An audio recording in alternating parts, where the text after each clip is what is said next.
Okay, this is Professor Terry Clark. I'm filling in for Professor Lindsay today. I would like to welcome everyone to our go-to training on day 5 of Alex. Today we're going to be talking about linear equations and graphing. Let's go ahead and get started. Somewhere around here, I got a PowerPoint to pull up. Okay, graphing is one of those concepts that can be used in almost anything. Graphing kind of bridges algebra and geometry. Okay, in geometry we use visual representations to explain a phenomena, and in algebra we use numbers, variables, and signs of operations, okay, to explain a physical phenomena. So that's kind of the difference. Graphing kind of bridges the two together. We can express something algebraically, or we can express something geometrically, okay, or we can just express it, both ways, at the same time. But that's kind of what we're going to get into today. We're going to see how we express a linear equation with two variables in terms of a graph. Okay, graphing has been used in navigation and modern warfare. Okay, the history of graphing has been around for a while. We can see that the Egyptians, the Romans, and the Greeks used graphing. Okay, all those countries have one thing in common: they all ruled the world at some point in time. Okay, so math is a big component for any country that wants to rule the world, because countries in the past that have ruled the world have been advanced countries in terms of math and science. um, the graphing system that we use now, and the graphing system is different in the graphs that we actually place on it. Okay, the system is not the graph. Okay, the graph is what you place on the system. Dates back to the 17th century. A mathematician by the name of Rene Descartes developed our uh, rectangular coordinate system, as we call it, or another name for it is the Cartesian coordinate system, named after Rene Descartes himself. This gentleman was a French mathematician. Mathematics does not discriminate. We have mathematicians all over the world contributing to the field mathematics and advancing the cause of society. Okay, uh, this type of math did not appear in the high school textbooks until the early 1900s. Okay, and everybody kind of knows how school works. We kind of just look around and see what's important and what we need for the world that we live in, and that's what we teach. Okay, and that's the way it is with math. So the math that we're teaching is math that we feel will benefit you academically, and professionally and personally. Okay, because that's what math is ultimately for. Okay, the math that they teach in high school is geared academically to get you ready for college. Someday maybe you'll go to graduate school, get a master's degree, get a PhD. So the math is geared to help advance you toward higher levels of education. It's also meant to help you out professionally too. Okay, within your career, you may need to do some math, and then definitely personally, with your finances. Okay, maybe planning trips or building something. That's all going to be math as well. Okay, even your medical stuff will be math. Okay, so that just kind of break down on the teaching of it and why it actually appeared in the textbooks around the 1900s, because you know that's when we started. You know, that's when the United States actually started becoming a world superpower, and we actually needed to navigate around the world, and we actually, started getting involved in military campaigns in other places besides our own country and our own part of the world or hemisphere. Okay, so we talked about graphing is important in navigation and modern warfare. Okay, a graph, a rectangular a rectangular coordinate system has two axes. It has a vertical axis and it has a horizontal axis. That horizontal axis is where our x values will lie. Those x values are sometimes called the domain or the independent variables. The y-axis is going to be our vertical axis. Okay, we call that the range or the dependent variable. Okay, and the reason why it's dependent is because when we put the numbers in for x, it's going to affect y. Okay, and so here's our independent, dependent. Okay, x is clearly independent, y is dependent, much like the parent is independent and the child is dependent upon the parent. Okay, so here's an example. If 1 can eat 3, then 5 can eat 15 because they all get 3 apiece. Okay, so the way we look at a problem like this is we'll use, a tool to help us organize our information. Okay, being organized in math is very important. Okay, so the tool we're going to use is going to be a function table. Okay, so here's a linear equation in two variables. Okay, and the reason why it's got two variables because it's got a y value and it's got an x value. Okay, now you can take out those letters and put in boxes. Okay, because there's going to be numbers that are going to go there. Okay, and when you do the math, okay, the right side and the left side are going to equal each other. So, like, say for instance, if I put a box like this, and then of course the function is the problem that they're giving me, and so I want to know what's going to go in this box here. Well, I can put a number in. I can just go ahead and put 2 in here. Okay, and what that means is 2 times 2 is 4. And then, of course, I can see it, and then that means that 5 minus 4 is obviously going to be 1. So this has got to be 1 here. Okay.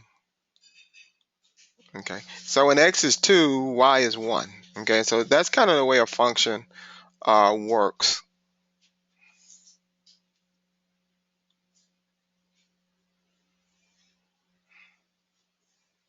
Okay. So push that back.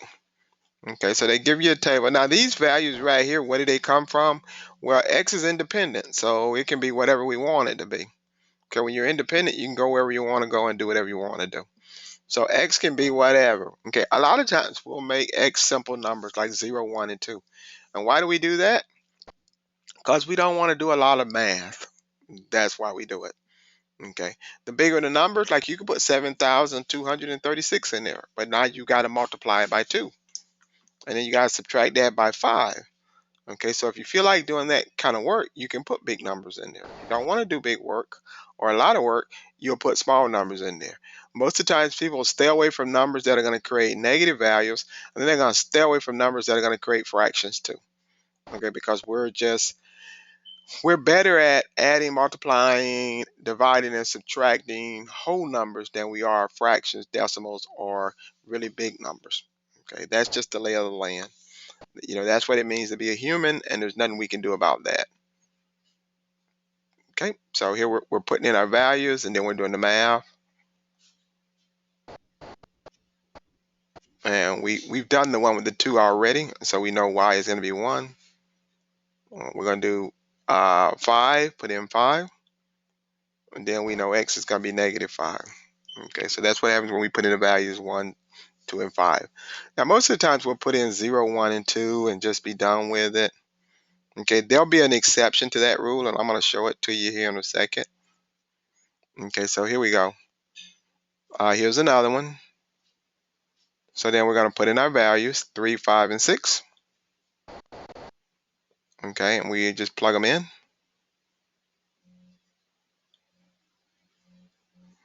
And we can see the math being performed. Okay, what I want to do here for a second is I want to stop here, and then I'm going to actually put a problem up here for us. Okay, so let's say we're going to say y equals 3x plus 2. And then I'm going to give you some values. Okay, don't worry, don't have anything big. Just want to make sure that everybody knows how to perform these problems here. Okay, so here's our table. Okay, so the values I'm going to give you are going to be 0, 1, and 2. Now what I want you to do is I want you to find the values for y. Okay, and then once you find the values for y, just type them in the chat area.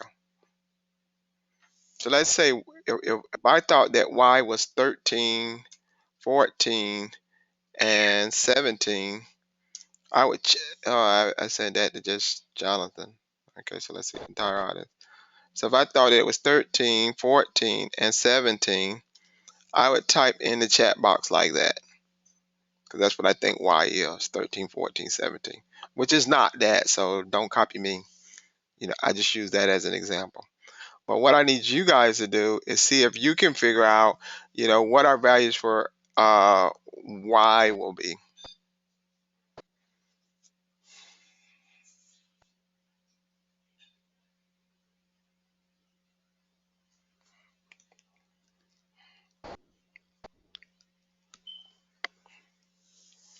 Okay, excellent. Thank you, Jennifer.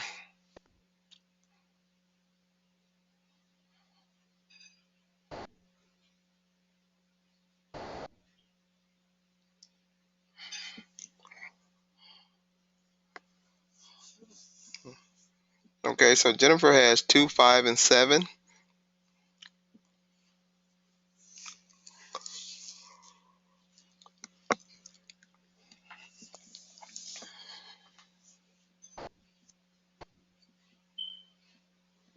How's everybody else coming along?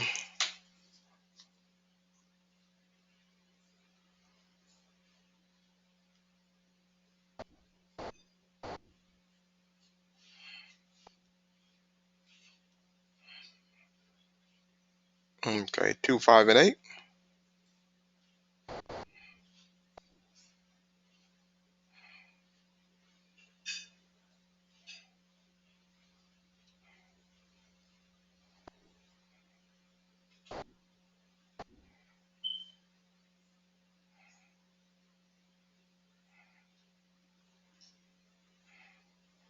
Okay, Julie, thank you for your response.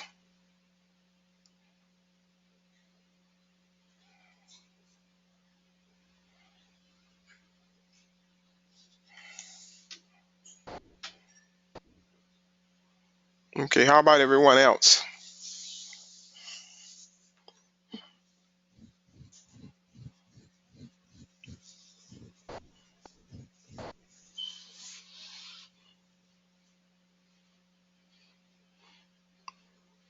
Okay. Okay, Jaswell has 0, 1, and 3. Okay, so I'm going to give everybody else about 1 more minute, and then we're going to check our answers.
Okay, let's go at it.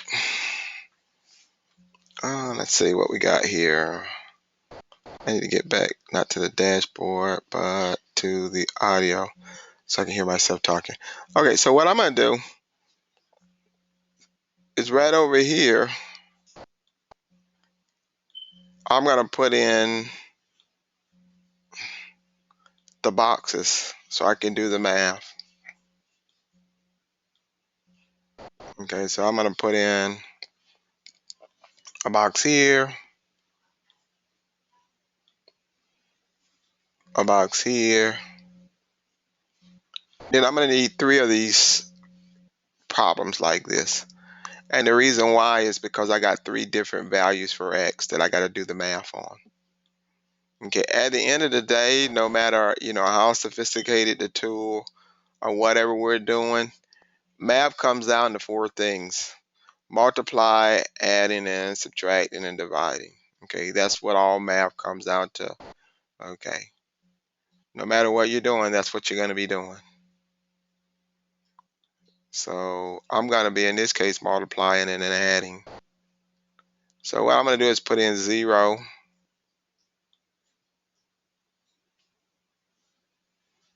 I'm going to put in 1.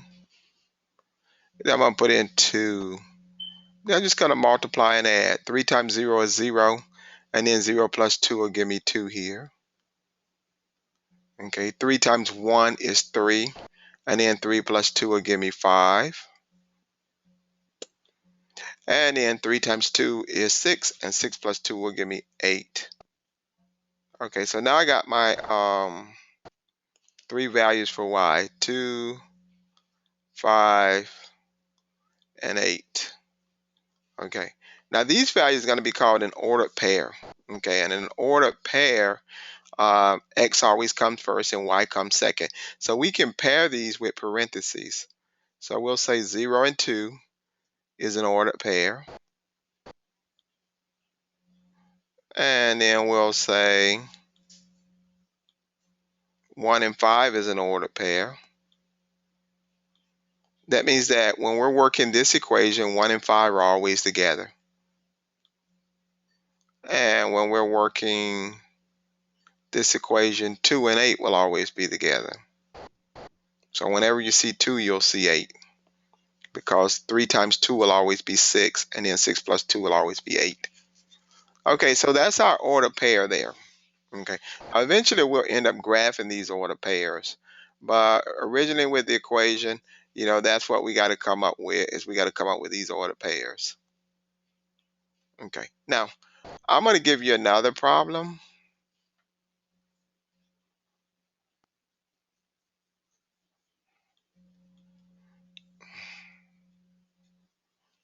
And on this problem, I'm not, I'm not going to ask you to solve it. I'm going to ask you to determine what values for x do you think would be best uh, to work with this problem. And then I want to find out why you picked those values.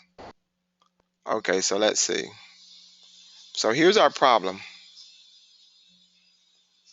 Y equals 2/3 x minus 2. Okay, so here's our table. And I want to figure out what values you guys are going to use for x. Okay, so you got to pick 3 values for x. So I'm going to put question marks here now. Okay. What 3 values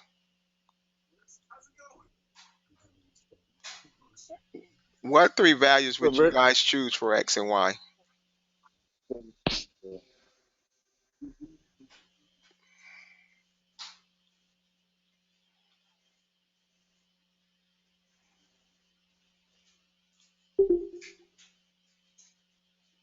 Okay, so what 3 values would you guys choose?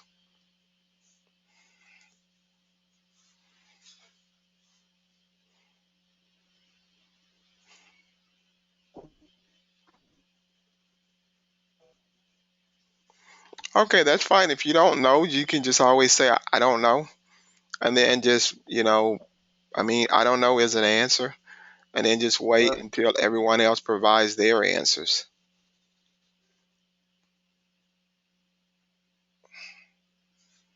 Okay, so Julie picked 036. Okay, Jonathan. Okay, thank you.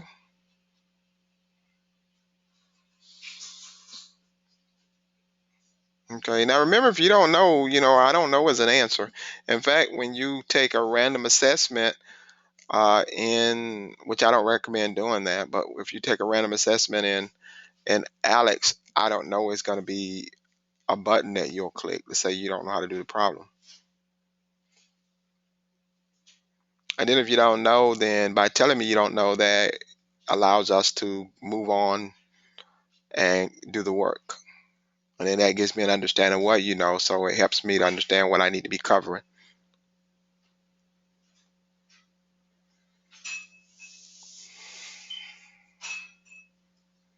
Okay, much like if you ask me a question, if I don't know, I'll say, hey, listen, I don't know the answer to that. But if you give me your email, I'll be more than happy to find out for you and get back with you. I'm not required to know everything, and neither are you.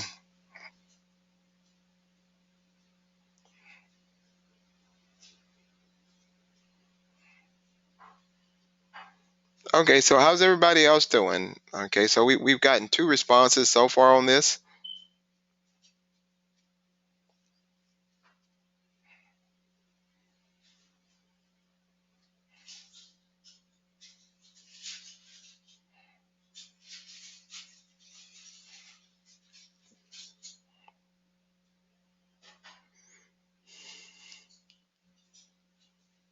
Okay, so we got three responses.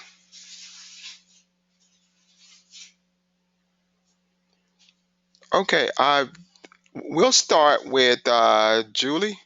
Okay, Julie, you picked 0, 3, and 6. Why?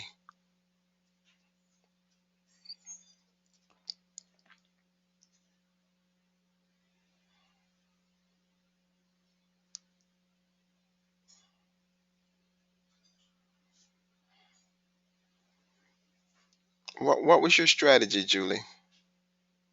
Okay, so you're saying you pick those because they're going to give you whole numbers and you don't want to be working with fractions.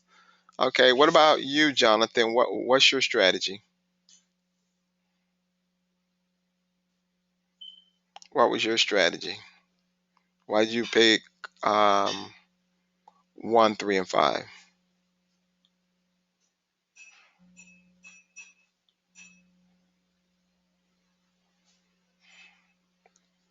Okay, so you're saying that yours will come to whole numbers as well? Okay.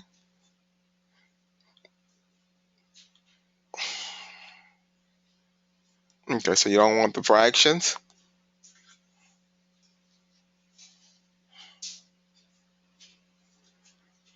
Okay, and I'm going to put one of the problems down here at the bottom. I'm not going to do all of them, but I'm going to.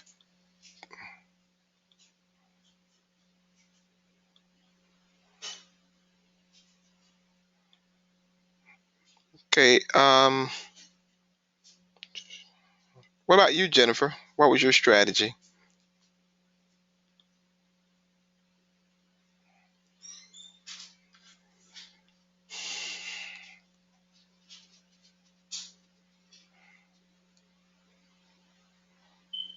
Okay, that's fine. I mean, guessing is fine. I mean, estimating and rounding is, a more specific type of guessing, especially estimating. Um, okay, so any of the numbers will work. Okay. Okay, but there is a strategy to it. Okay, remember we said X is an independent variable. So I mean you could have put any number in there. No one can argue with you about what values you're gonna pick for X. Okay, so someone can say it's 7, 15, and 11. Okay. Now, um, I like Jonathan and Julie's strategy. That is to find numbers that will keep me from having fractions. Now, numbers that are going to keep me from having fractions are going to be multiples of 3. So if I can count by threes and reach that number, it'll keep me from having a fraction. So numbers like, let me put some of the multiples of 3 here. We can start with 0.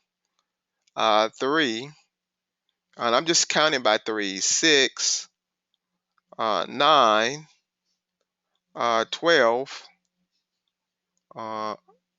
18, and these are, I skip 15, 15, 18, and then 21.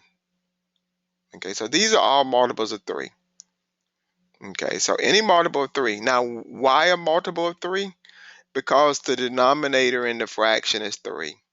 That's why. And then that's the only reason why. Because the denominator in the fraction is 3. If we use a multiple of 3, we'll cancel out any fraction. So, 0, 3, and 6 will clearly work. Okay, and we see that's what Julie gave us. Okay, I'm going to put 21 in here, and you'll see what I'm talking about here. There's a concept called cross-canceling.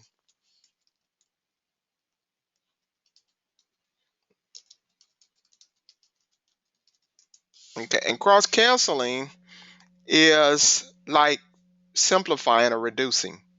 Okay, so what I can do is I can say, okay, I want to cross cancel. Look. So what I'm going to do, I want to change the color to cross cancel. Okay, so this is what I'm going to do. I'm going to cancel these out. I'm going to say 21 divided by 3 is 7. Okay, so everybody see how I did that? Okay, that's what I did. I just cross canceled. 21 divided by 3 is 7.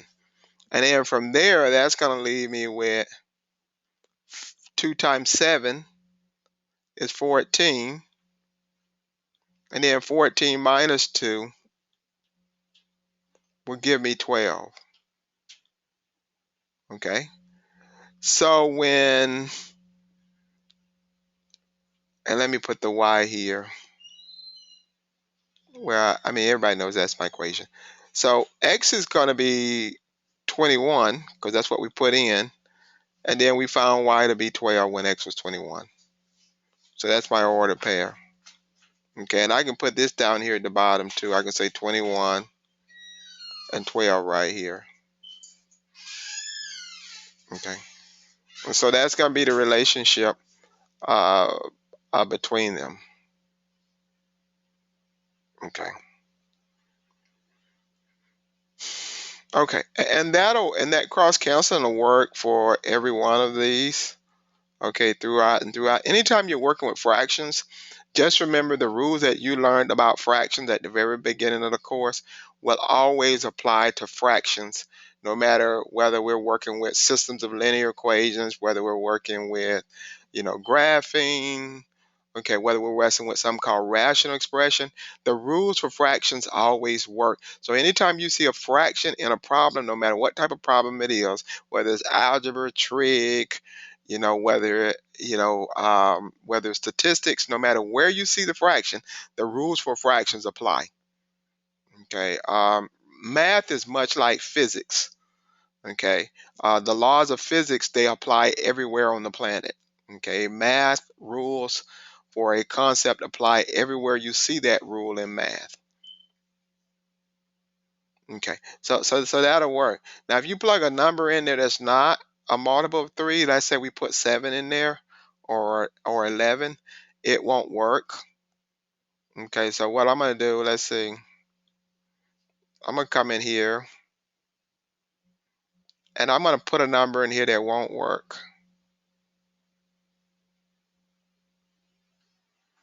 Okay, so watch this. I'm going to put a number in here that won't work. Okay, I'm going to say, well, you know what? I'm going to use 1. Why? Because, I normally use 0, 1, and 3. That's why I'm going to choose it. Your answer doesn't, the reasoning for something doesn't have to be the best. Okay, it's just your reasoning for it. Okay, and normally if I'm going to choose 1, it's because I normally choose 0, 1, and 2. That's the reason why I'm going to choose it. Okay, so I'm going to go ahead and plug in. Now I'm not going to use the boxes at this point because I now know that the y's and the x's are boxes. And then all I have to do is just put the numbers in the place of them. So there we go, 1. minus 2. Now, 2/3 times 1, anything times 1 is itself. So, 2 times 1 is 2, and then, of course, that's going to be 3 at the bottom. So now I got that 2/3. Okay, this is not going to turn out to be a whole number.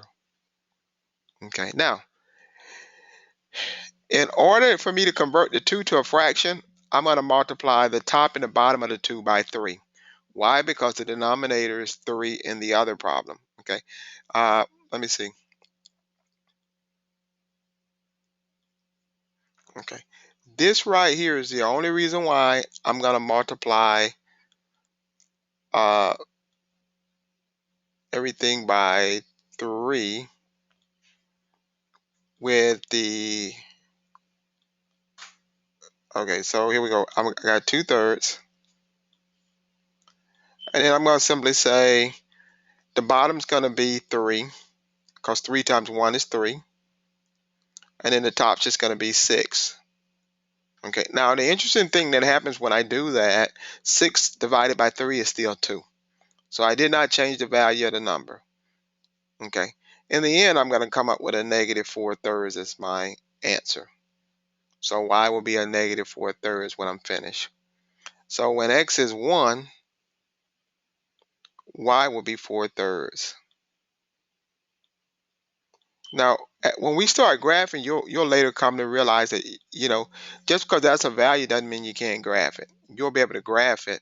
It's just that, it's more precise to graph whole numbers than there is fractions. That's the only reason why people, choose whole numbers. Okay, but it's not to say that you can't graph fractions. Okay, you can. Okay, in fact, the more you know in math, you start to see that, the more you know, the more you can do. You're not constrained by things that, might would hinder and constrain other people. Okay, so that's that problem. Okay, so that's the basis of it. Now, as we're moving through these types of problems and we're talking about concepts, I'm going to check for understanding. If you don't understand something, feel free to ask a question about it. Or if you think I'm going fast, that's okay. I do record my go-to trainings. Okay, everybody that's registered for the go-to training will receive a copy of the recorded archive. So you'll be able to go back and play through what was said and what was done.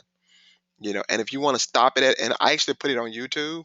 So if you want to stop it and answer the questions again, you can do that on YouTube.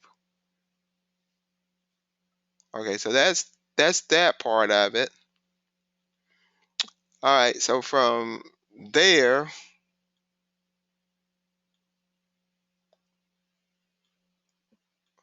we're going to go into plotting. Okay, because at some point in time, you're going to find a value for x, and test scores are x, and you're going to find test, and this is y. So at some point in time, you're going to find a value for x. We're going to choose the 3 and the 96. Okay, so that ordered pair is going to be written like this: 3 and 96.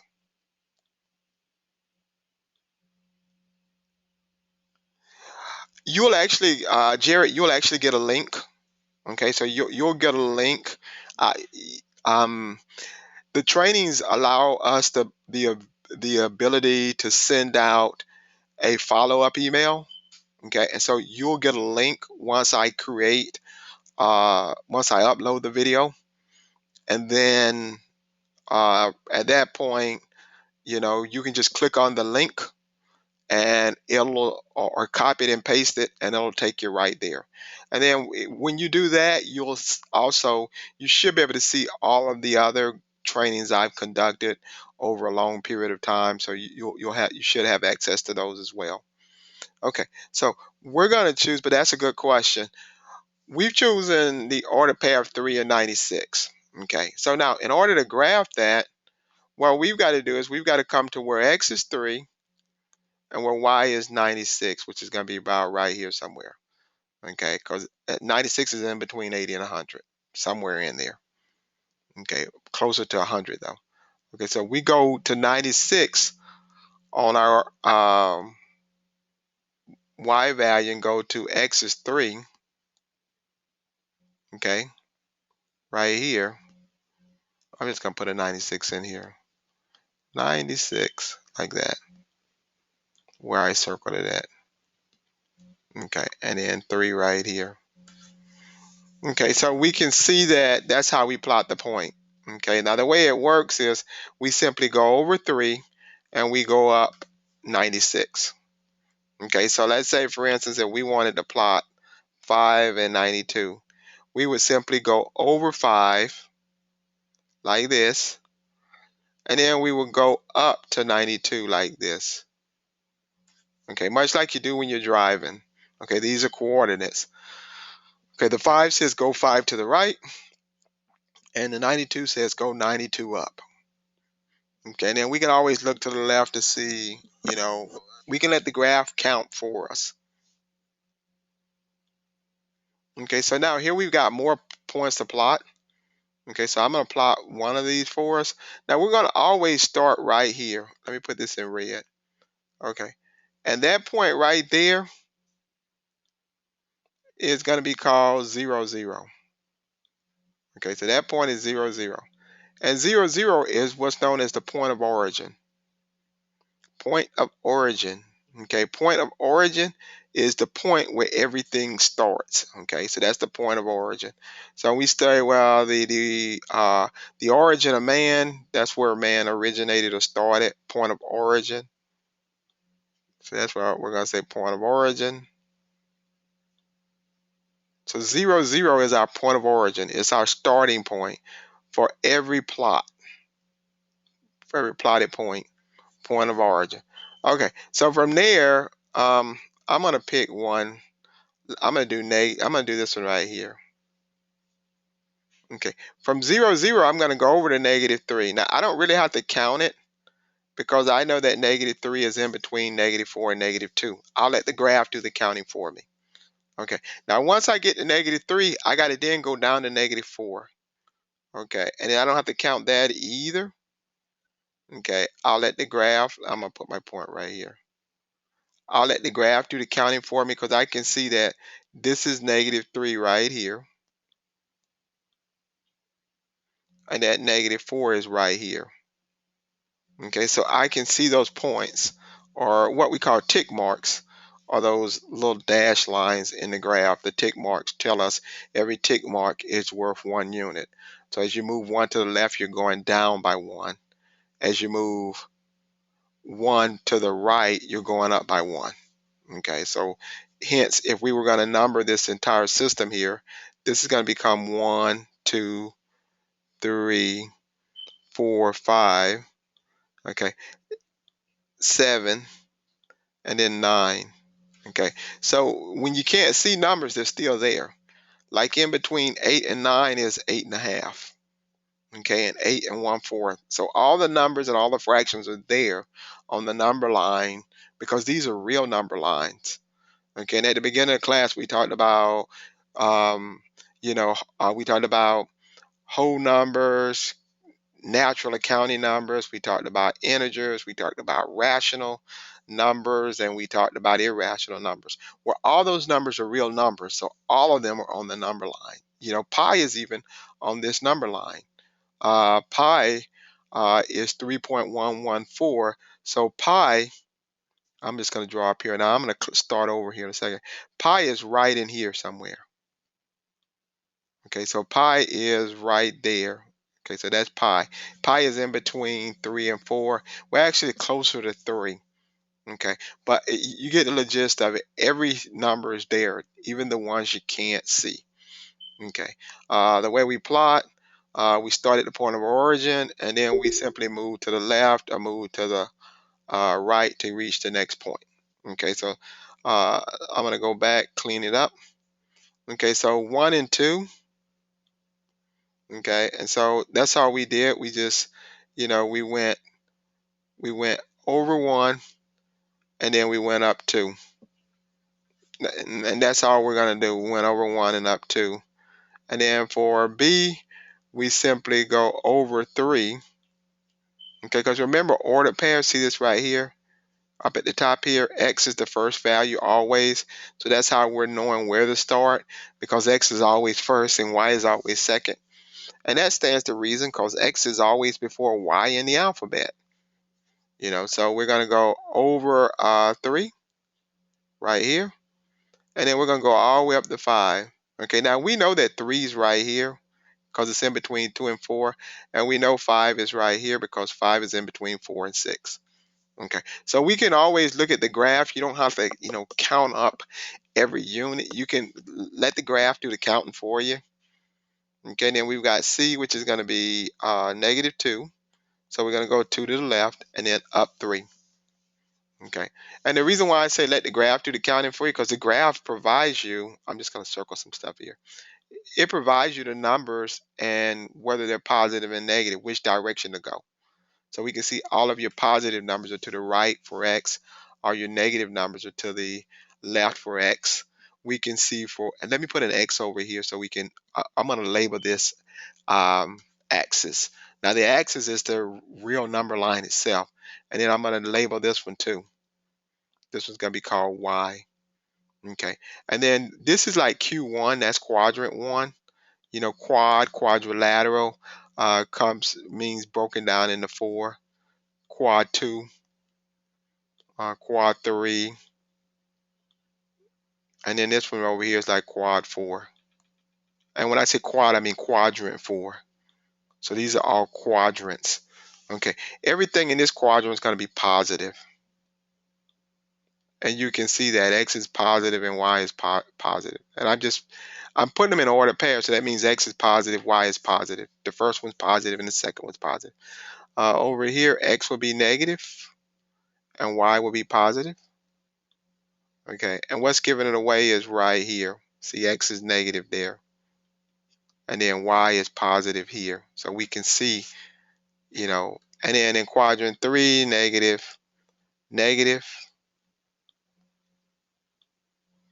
And we can see the X's are negative here.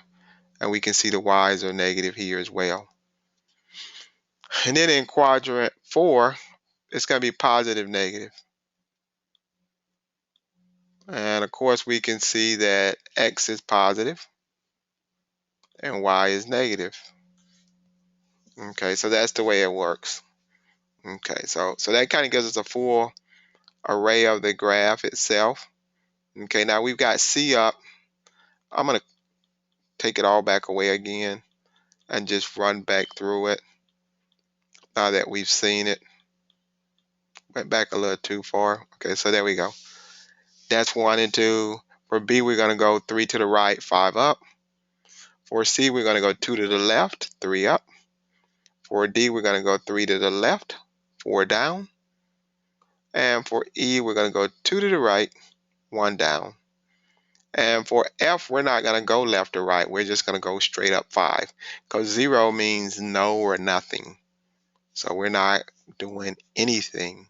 We're not doing nothing with left or right. And I use the word nothing, and I know that's grammatically incorrect. Okay, you're not doing anything. You wouldn't say you're not doing nothing. But the point is that 0 represents nothing. Okay, and then for G, we're going to go 10 to the right. And then we're not going anywhere, or I'll just say nowhere, because 0 represents nothing for Y. Okay, so we can see all of our points that have been plotted. Okay, and those coordinates, those ordered pairs are called coordinates, much like with law enforcement or the military. When they seek to locate somebody, they have coordinates, okay, on a map.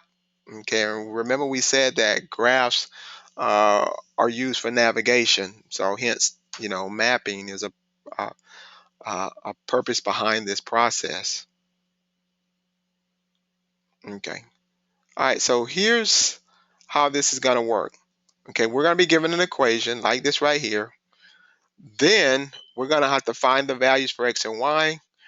Then we're going to have to graph them. Okay, when we first started, I gave you an equation and I asked you to find ordered pairs. Okay, now I just showed you how to plot the ordered pairs. So now we got to put it all together. Okay, now we've got to find the ordered pairs, then we've got to plot them on the graph to create the graph. Okay, so For x and y, we can choose any values. We can put 1. We could use 0, 1, and 2. Now, this problem is not going to require any math because what we're saying is that when we say y equals x, we're saying that, x and y are the same thing. So if x is 1, y is 1. If x is 15, y is 15. Okay, so that's what that means.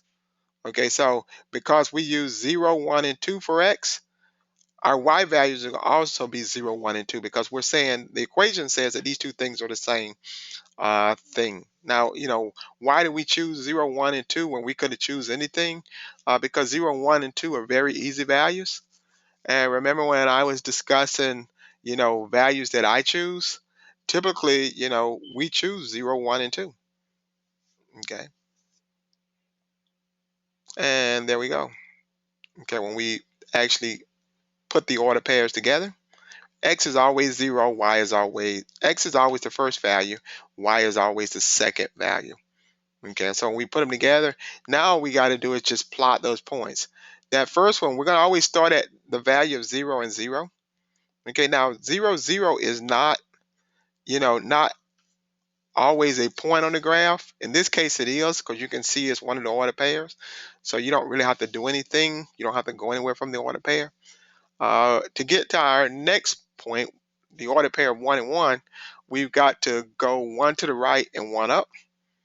And then to do x, we've got to go, to get to the order pair of 2 and 2, we've got to go 2 to the right and 2 up. And then the next thing we do is we just connect the lines. And that's our graph. Now here's another one. Now when we say y equals negative x, what we're saying is y is the opposite of x. That's what we're saying here. Because if y is equal to negative x, the opposite of x is negative x. So what we're saying is y is equal to the opposite of x. So if we make x 0, 1, and 2, then y is going to be the opposite. So the opposite of 0 is 0 because 0 is neither positive nor negative. If we say x is 1, then y will have to be negative 1 because the opposite of 1 is negative 1. If we say x is 2, y will have to be negative 2 because the opposite of 2 is negative 2. Then we'll put our ordered pairs together, 0 and 0, 1 and negative 1, and 2 and negative 2. Then we're going to plot those points. Okay. And there's our graph. Okay. So what I want to do now, and don't worry, I don't have any means of asking you to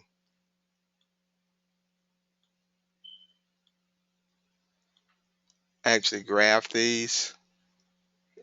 I could ask you to use this website here to do the work, but I'm not going to do that. Okay. So what I got to do first is I got to choose 3 values. So I'm going to put my table on the side. Okay. Now remember what the table is for. The table is a device we use to organize and summarize data. That's all it's for. Organize and sum. Could I find values for x and y without using this table? Yeah, I could. Okay, I could do it in my head. Okay, but the table just helps me keep my stuff summarized and organized so I can go back and look at it later. So I'm going to put in here 0, 1, and 2. Okay, now could I use other values? Yeah, they're all going to give me the same graph. Okay, that's just the way it works. Okay, they'll just give me points further along on the graph. Okay, now I can, just plug these values in because some math can be done mentally. Like, I don't really, I don't really need to go 2 times 0 like this and then subtract 1 to know it's negative 1. I don't need to do this math like this. Okay, this can be done in my head because 2 times 0 is 0 and 0 minus 1 is negative 1. Okay, and so can the next one. I don't have to say 2 times 1, minus 1 like that because 2 times 1 is 2, minus 1 is 1. So I don't have to do that math in my head. Now the next one's going to be 3. Okay, because 2 times 2 is 4, and 4 minus 1 is 3. Okay, now if the problem is more complex, like if you've got, say, negative 3/5 x minus 7, then yeah, I need to do that math on paper. Okay, but for this one, I don't really have to. I can do the multiplication and subtraction in my head. I know that there's only 4 things I do in math is multiply, divide, add, and subtract. So now I got my values. I got my ordered pairs. My ordered pairs are going to be 0,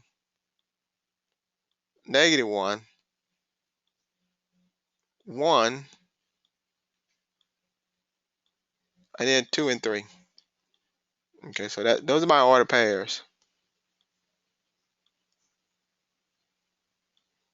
Okay, so those are my ordered pairs. So now I got to graph them.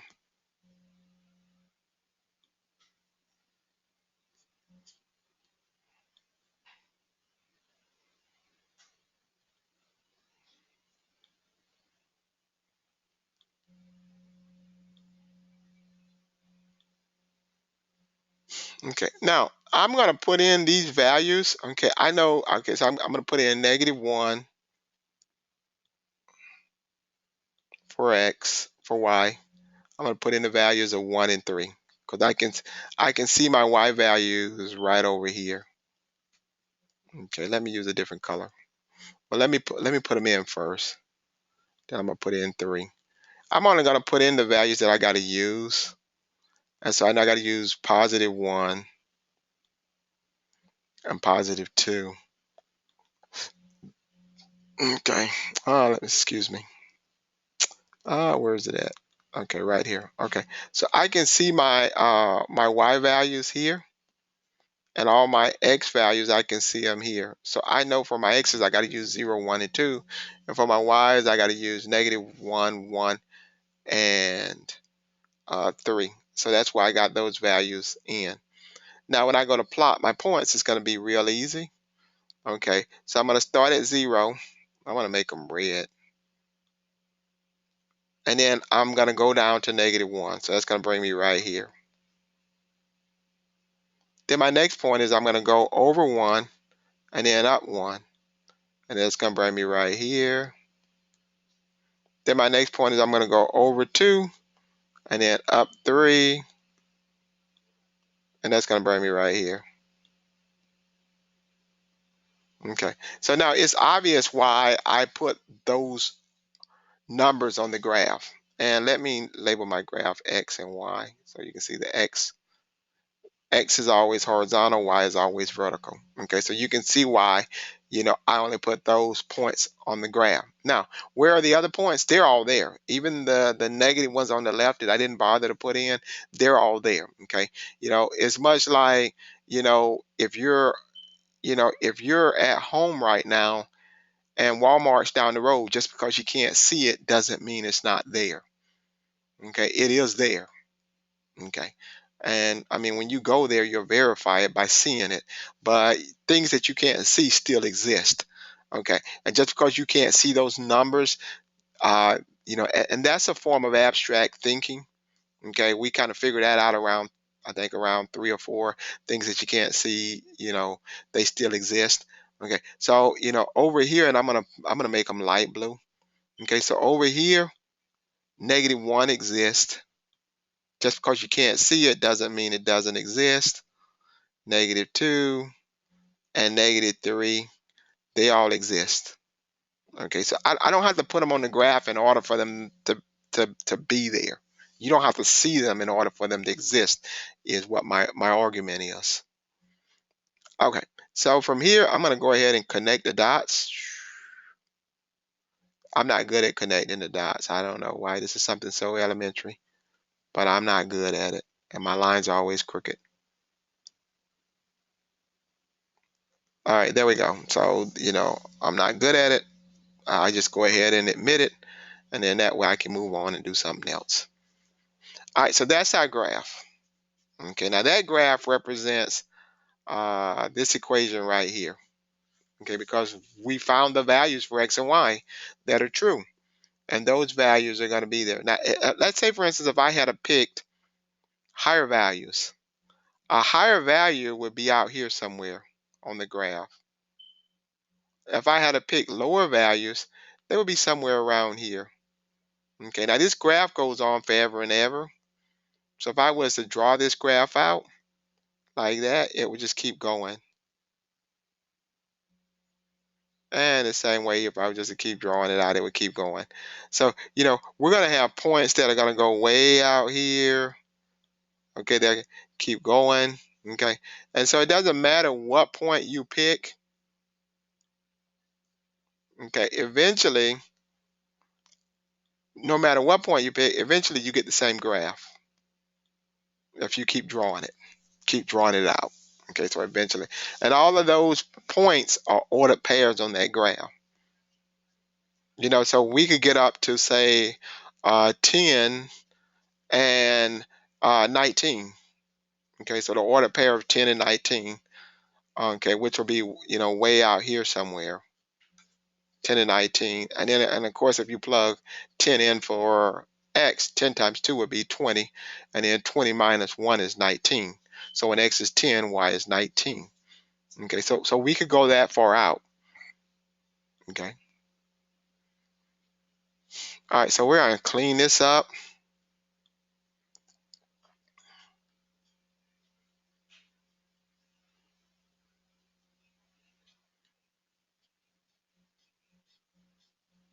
Okay, and then we'll look at some more stuff.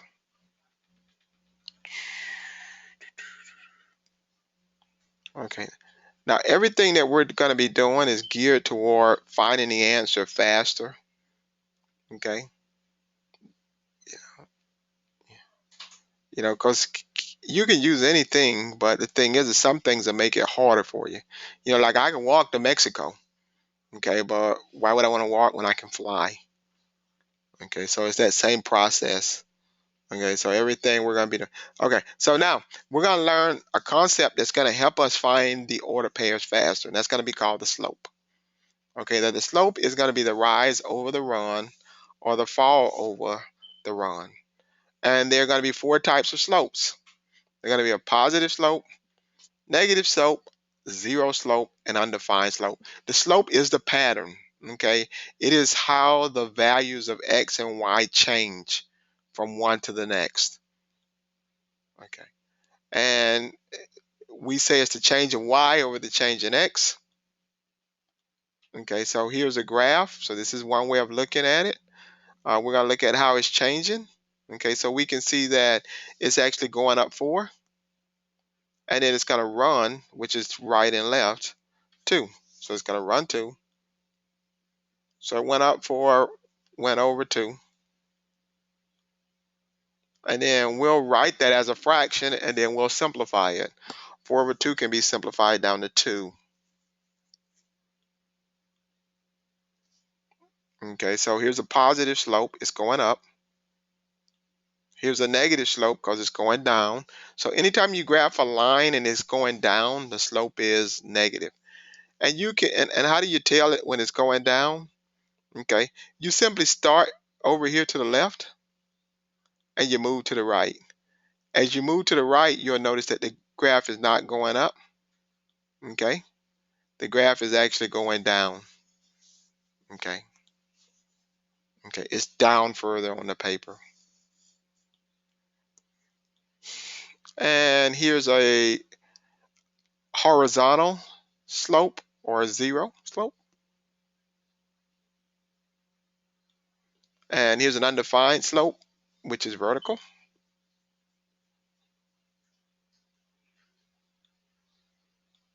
Okay, so now when we're asked to graph these things, okay, one of the things that we can do is we can find ordered pairs. Okay, so in this case, we'll find ordered pairs for it, 0, 0, 1 and 3, and 1 and 2.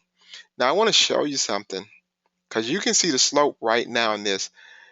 The slope here is, I'm going to put a 1 underneath here. Okay, now remember we said that the slope is the rise over the run in this case.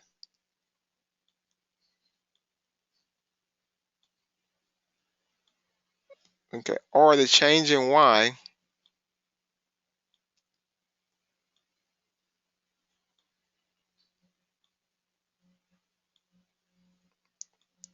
over the change in x.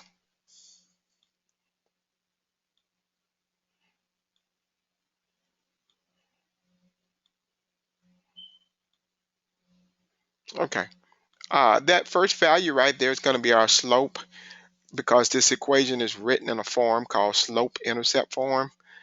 And slope-intercept form means it's giving you the slope and the y-intercept. But the slope here is m. And so when we look at that, that's going to tell us that the change in y is going to be our top value, which is going to be 3. And the change in x is going to be our bottom value, which is going to be 1.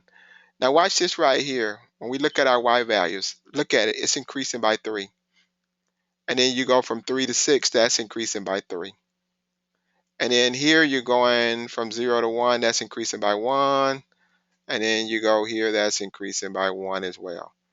Okay, so what that means, if we wanted 3 more pairs, we could do this right here. If we wanted 3 more pairs, we could do this. Okay, so x is increasing by 1, so we're going to go 0, 1, 2, 3, 4, 5. All we did is just add 1 each time. And then the same way from 6, we can go 6, 9, 12, 15. That's 15, not 13.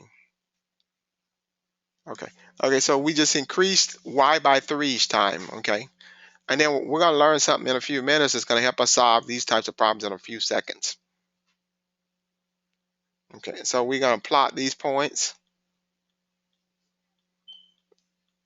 like that. And then we can see our slope. This is 3 over 1. Okay, so here's another one. We've got 1/3. Now, we've seen these kind of problems. Obviously, the values for x have got to be multiples of 3, because 3 is your denominator. Okay, and that's the only reason why it's got to be multiples of 3, to prevent from having whole fractions. So see right here, we've used 0.36. And when we talk about our slope, the denominator is your change in x. And then y is the change in your numerator. Okay, so we can see that y's are going up by 1. Each time it's changing by 1. X is changing by 3.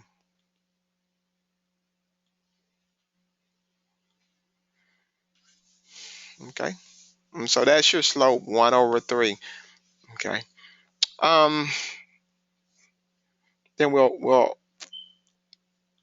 pair the the x and y values, and then we'll graph them. Okay, now notice this slope is not as steep as the other one. Okay, the larger the absolute value of the slope, the more vertical the slope. The smaller the absolute value of the slope, the more horizontal. Okay, so the closer the slope is to 1, or I'm not closer to 1, the closer the slope is to 0, the more horizontal the line. The further the slope is from 0, the more vertical the line. Okay, so and it doesn't mean whether on a number line, okay, okay, like this right here. Let's say I got a number line like this, because you can go further away from 0, left or right. So I got 0 here,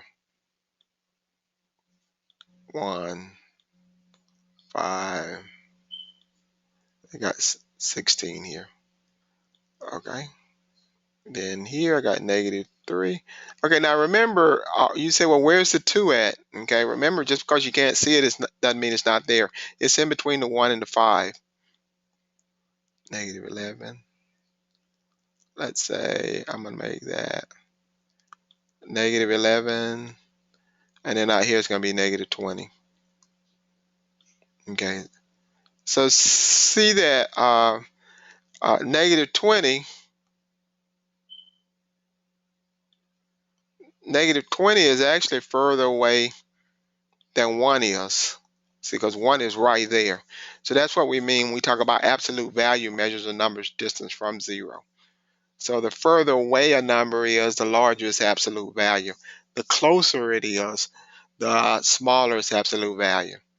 Okay, and that's why we study all these concepts and terms, because we studied absolute values probably in day 1, day 2, and now here we are looking at absolute values again in our definition when we're comparing slopes.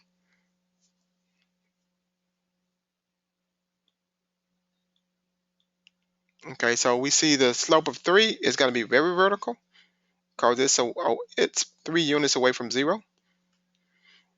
Slope of 1/3 is going to be more horizontal because it's closer to 0. So it has a smaller absolute value.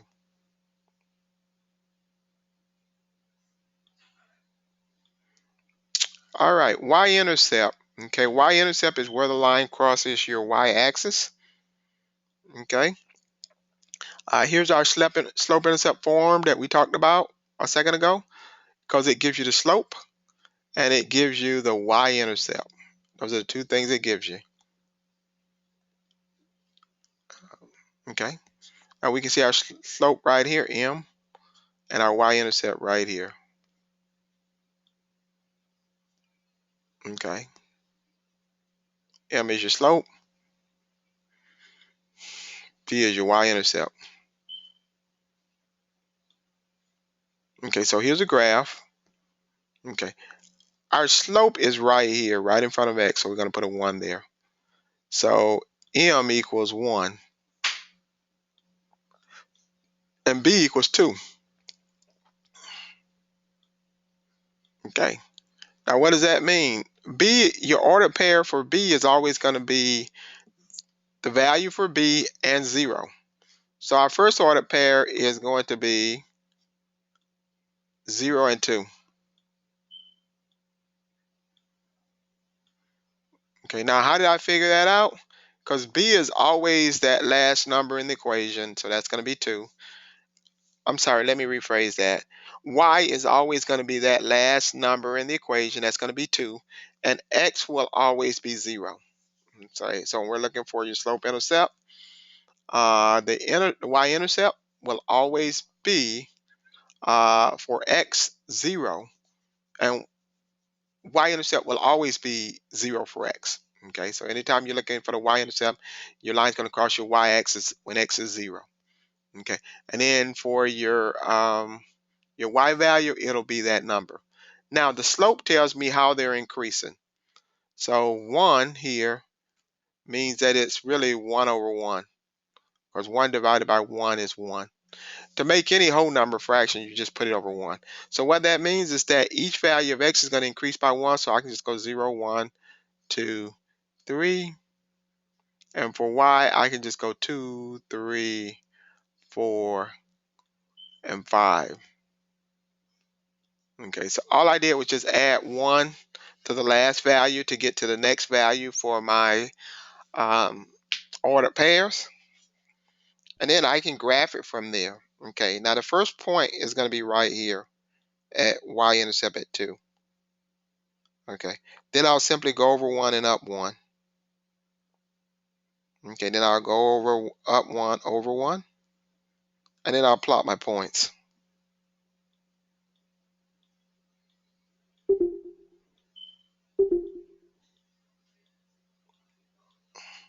like that. Okay,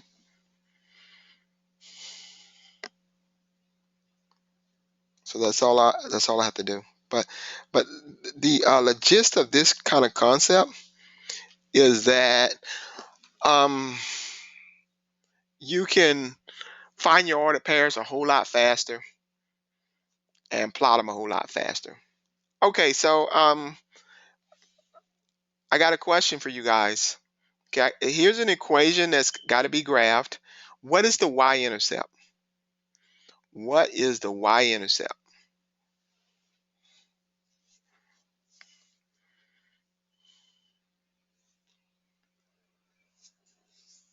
Okay, so we got one response already. How about everybody else? What's the y-intercept?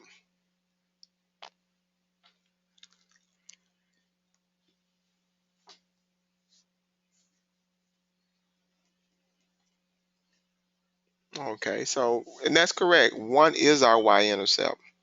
Okay, and we know that because it's just right here. That's it. You know, the y-intercept is always that number. So our first order pair is going to be 0 and 1. Okay, so that first order pair is going to be 0 and 1.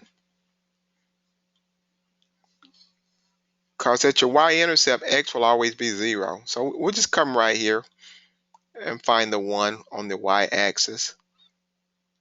Okay, now to find our next values, we can see that x is increasing by 2 and y is going down by 1.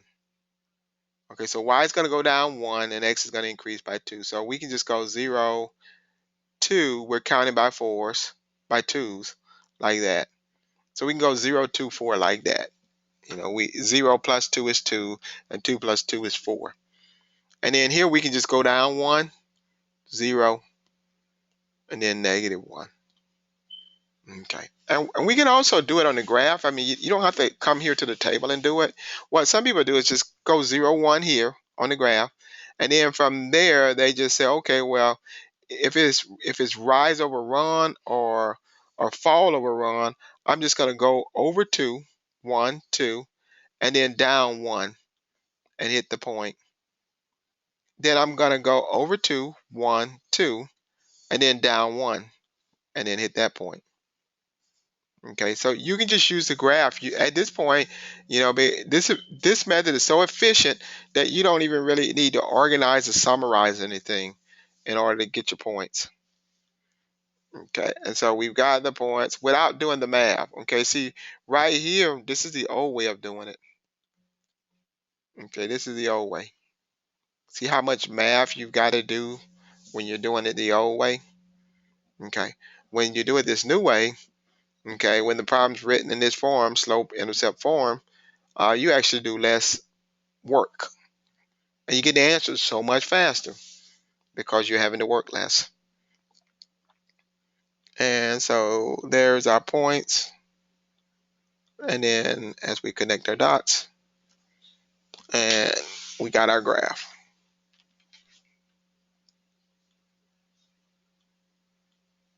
Okay, so here is an equation. Now I want you guys to do this for me. I want you guys to give me the y-intercept, okay, and then give me the slope of this problem. So I want you guys to give me the y-intercept and give me the slope. So let's say, for instance, if we had a problem like this right here, I want to show you how I want it done. Okay, so let's say we had a problem like this, y equals 7x minus 2. Okay, what I would type in the chat box would be, I'm going to put 0, comma, -2, and then I'm going to put up m equals 7. Okay, so that's what I put in the chat box, okay, because I was asked for the y-intercept and the slope. Okay, and so that's what I want you guys to do. I want you guys to give me the y-intercept and the slope for this one. Now, this is not an analysis problem. It's not, critical thinking. It's just rote memorization. Okay, when you know the rule, you know what numbers to just, plug in for your y-intercept. And so it's not a problem where you got to think. It's a problem where you have to remember.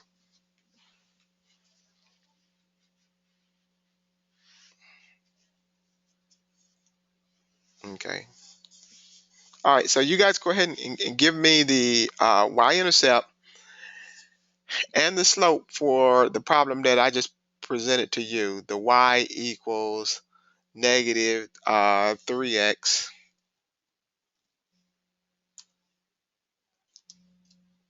The y equals negative 3x plus 5. And it's in the top left-hand corner up there for you.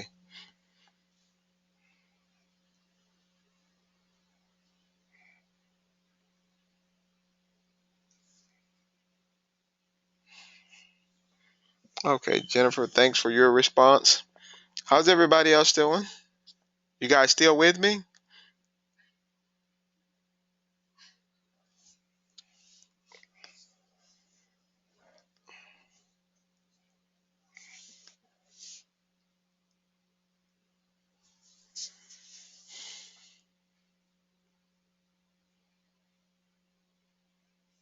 Okay, so what did you guys come up with for the y-intercept?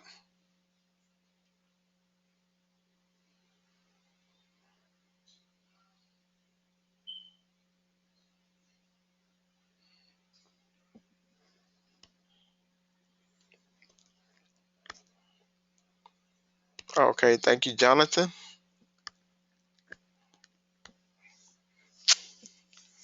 Okay, and once again, the numbers can be found inside the equation itself.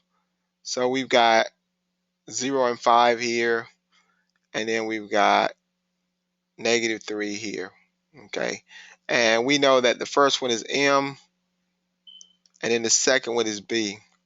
Hence the term y equals mx plus b.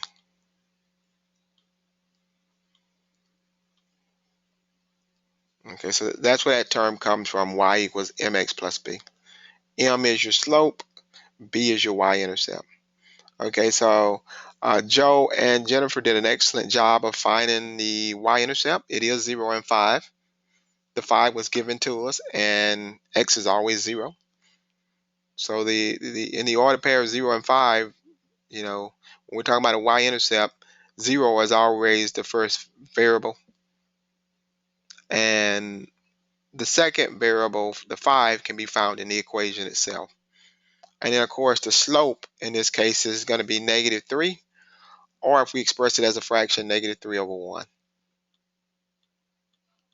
So there we go, as we're dropping it in and seeing how the math is done the old-fashioned way.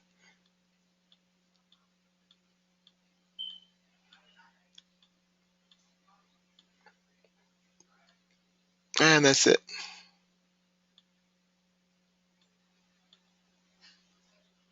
Okay, now this is another way we can look at the slope, is we can find the slope using the slope formula. If it's not in the equation, or the equation is not written in the form that will give us the slope, we can find the slope with this formula here.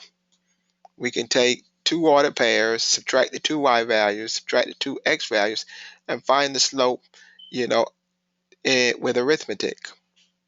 Okay, so we're given two values like that. Now, of course, you can plot the graph and find them by just going over this away and here. Or another way we can do it, I'm going to change the color, change it to yellow, blue. We can also go up like this and like that. They're both going to give us the same thing because we're going 1, 2, 3, 4, 5, 6, 7 for the run. And we're going 1, 2, 3 that way. And then, of course, if you're going up here, 1, 2, 3, you can see the 3 here. Because it's going to be 3 here and 3 here. And then it's going to be 7 here and then 7 here, no matter how you look at it. So it's going to be 3 7s. Okay.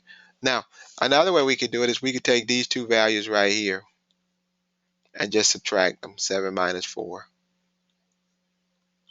Those are your y values. Equals 3. And then we can take our x values here and here and subtract them. 8 minus 1. And then that's going to give us 7. Okay, so we can see how we can do it either way. Now, remember, the slope is the pattern. It's the change in x and the change in y. Okay, so I could come up with all the ordered pairs I want from this one. Okay, either just continuing along the graph or by subtracting to find a smaller ordered pair or adding to find a larger ordered pair along the graph.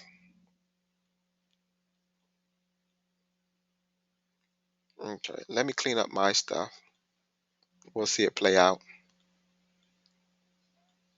Okay, so there we go. And they did a little different, but they still came up with 3 over 7. No matter what order you put them in, you'll still come up with the 3 over 7. And no matter what direction you go on the graph, you're still going to come up with 3 over 7. Okay, with horizontal lines, okay, anytime you have a y equals problem, uh, it'll always be a horizontal line. This one's going to be a horizontal line at 3. Anytime you have an x equals problem, it's always going to be a vertical line problem. Okay, when you graph it, it'll form a vertical line. This one's across your x-axis at 4.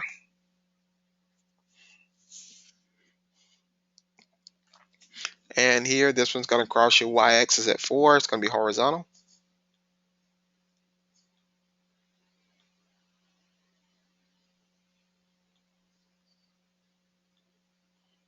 And this one's going to cross your x-axis at 4, and it's going to be vertical.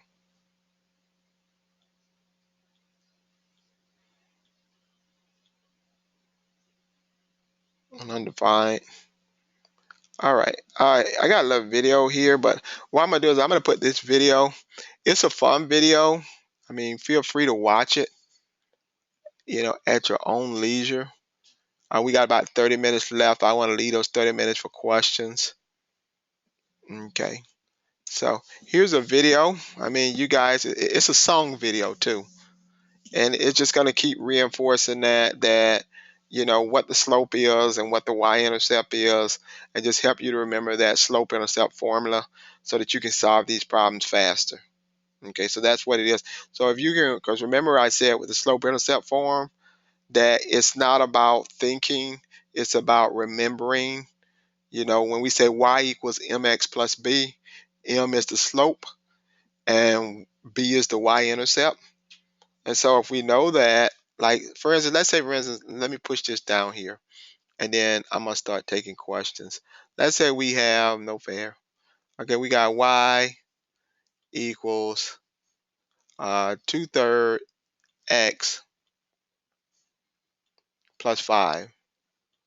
Okay, now this is a y equals mx plus b equation because we got y all by itself equals, and then m is the number, and then you got x, and then b is the other number.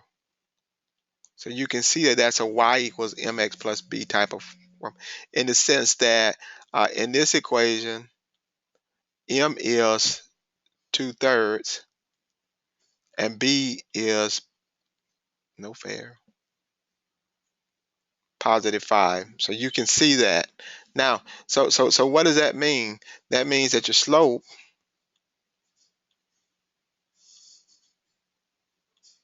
is 2/3,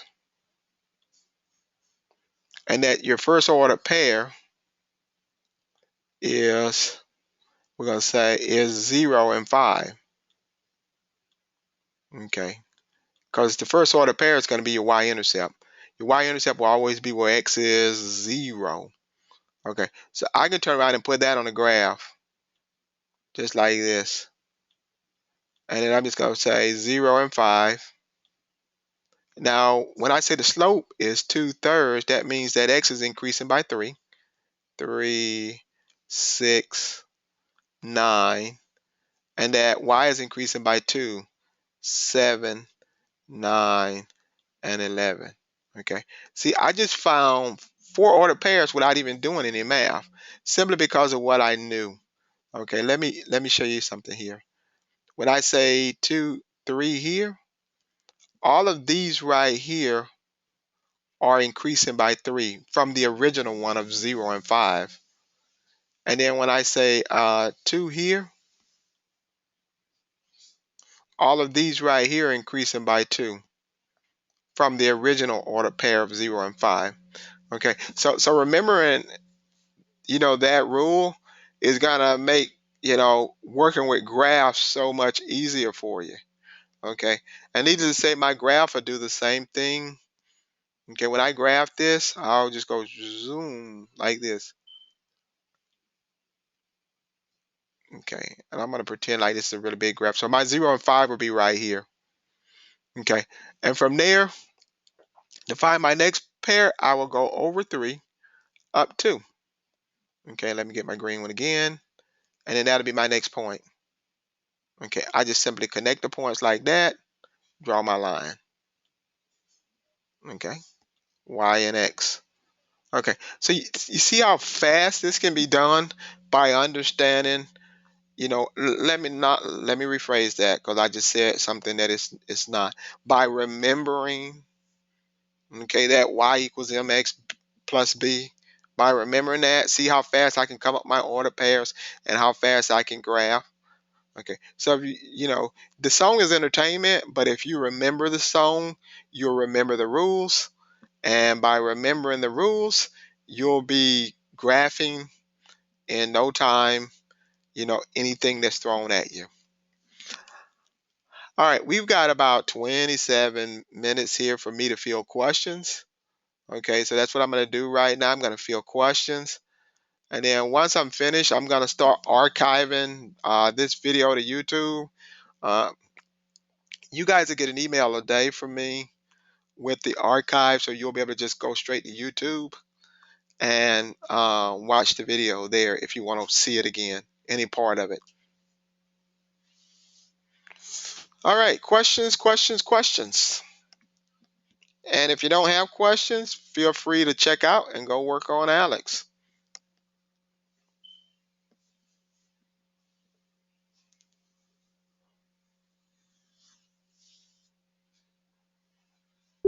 Okay, you too, Jennifer.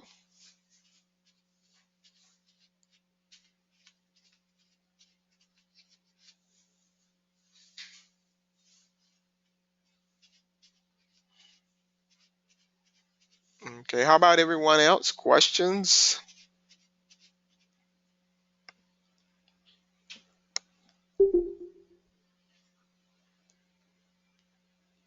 Okay, Jonathan, fire away.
Okay, Jonathan, what's your question?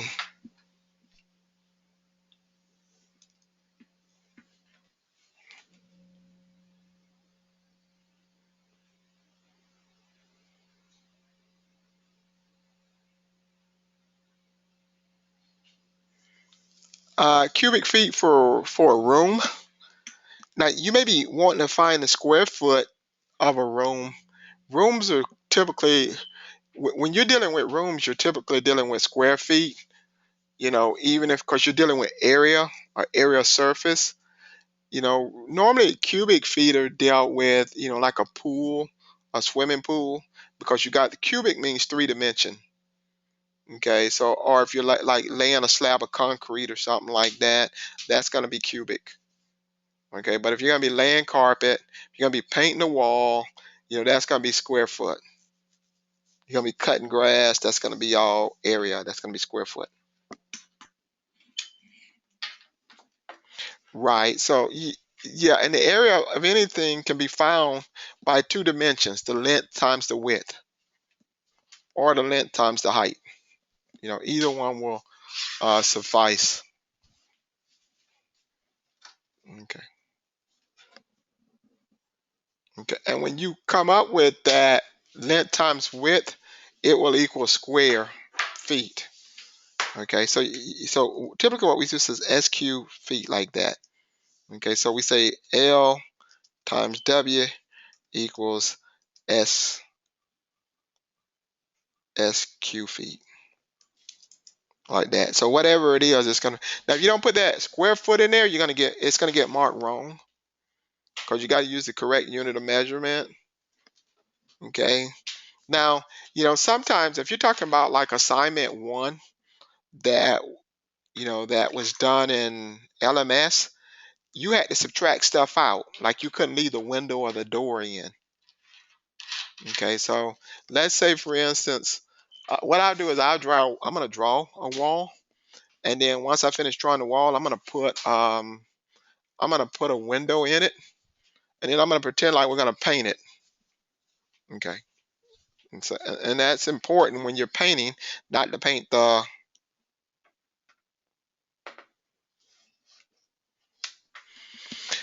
All right, so like this right here. Okay, yeah, I will, but let me finish up first. Okay, so here we go. Boom, like that, like this. Okay, so there's a wall. Okay, now I'm gonna put a door in here. Okay, and then this wall's gonna have a window too. Okay, so this is gonna be. We'll make it 15 by 20. Okay, so that's going to be the length and the width. I'm not going to put the FT there. We'll get that. Now let's say the average person is about 6 feet. The average person is about 5'8", 5'10", 5'8". So I'm going to make the door uh about I'm going to make it, I'll say, 8 feet tall because you got shack, and then I'm going to make it about 4 feet wide. Okay, and then you got this window. Window can probably be about 6 feet wide and about 3 feet high. Okay. Well, when you paint this wall, you're not going to be painting the door, and you're not going to be painting the window. Okay. And if you're a painter and if you paint the window, if you're a painter and somebody's paying you, they're going to be firing you because you just messed up their window. So this is the way it's going to work. We're going to figure out the entire area of everything. So that's going to be 20 times 15. And then we're going to subtract out the areas that we're not supposed to paint. Okay, so that's the whole thing right there. Then we're going to subtract out, okay, what we're not supposed to paint. Not supposed to paint the door, because the wall is blue and the door is white. And then we're going to subtract out the window, because if you paint the window, we can't see out of it.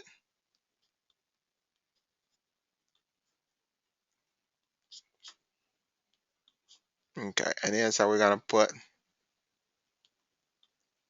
right now. Okay, so we're going to get right here. 20 times 15 is going to be 300. Okay. 8 times 4 is going to be 32. 6 times 3 is going to be 18. Okay. Well, the 32 and the 18 is going to give me negative 50, or subtract 50, like that. And the way I ended up doing that, because I don't want you to think I'm breaking the order of operations, I just went plus, negative, plus, negative. And now it's all commutative, because all of addition, you can move things around. And so that's how I come up with negative 50. Okay. Now from there, I'm going to say 300 minus 50 is going to be 250 square feet. And I'm just going to say SFT for now, but I know I would put a Q in there. Okay. So, but you got to put that square feet in there. You can't just say 250. Okay. Because if you just say 250, then you're going to be marking things wrong. Okay. So that's how you do it. Okay. And you wanted me to, okay. So you want to share the screen. Okay. Where's that organizer thing at?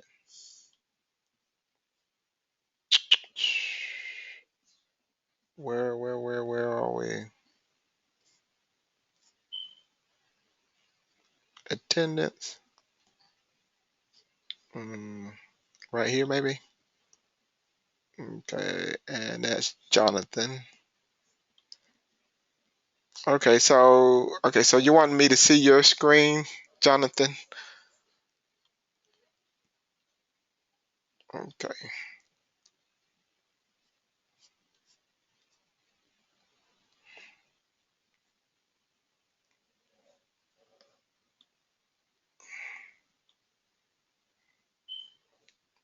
okay,